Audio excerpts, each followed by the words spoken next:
അപ്പോൾ എല്ലാവരും സർവമായ സിനിമ കണ്ടു എന്ന് വിചാരിക്കുന്നു. അപ്പോൾ ഈ സിനിമ കണ്ടിട്ടേ ഇതുപോലെയുള്ള കിടിലം കുറച്ച് സിനിമകൾ ഉണ്ടെങ്കിൽ ഒന്ന് കാണായിരുന്നു എന്ന് വിചാരിക്കുന്നുണ്ടോ? എന്നാൽ ഈ വീഡിയോ നിങ്ങൾക്കുള്ളതാണ്. ബേസിക്കലി ഒരു സമാധാനമുള്ള സിനിമ, അതായത് അടിപിടി ബഹളം അങ്ങനത്തെ പരിപാടി ഒന്നുമില്ല. ഒരു ഒരു റൊമാൻറ്റിക് ട്രാക്ക് ഉണ്ട്, അതേപോലെ ഒരു ചെറിയൊരു ഫാൻറ്റസി എലമെൻറ്റ് കൂടിയുണ്ട്. അപ്പം അങ്ങനത്തെ ജോണറിലുള്ള സിനിമകളാണ് നമ്മൾ നോക്കുന്നത്. ആദ്യം നിങ്ങൾ കാണേണ്ടത് 2013 ഇറങ്ങിയ വാം ബോഡീസ് എന്ന് പറഞ്ഞിട്ടുള്ളൊരു സിനിമയാണ്. ഒരു സോംബി ആയിട്ടുള്ള ഒരു പയ്യൻ്റെയും സോംബികളെ കൊല്ലാൻ വരുന്ന ഒരു പെൺകുട്ടിയുടെയും കഥയാണിത്. It's weird and funny at same time.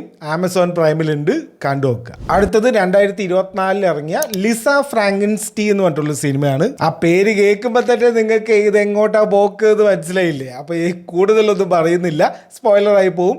നെറ്റ്ഫ്ലിക്സിലുണ്ട്, കണ്ടു നോക്കുക. അടുത്തത് 2021 ഇറങ്ങിയ the map of tiny perfect things എന്ന് പറഞ്ഞിട്ടുള്ള ഒരു റൊമാൻറ്റിക് സിനിമയാണ്. ഒരു നോർമൽ ടീനേജ് റൊമാൻറ്റിക് സിനിമ നമുക്ക് തോന്നും, എന്നതല്ല.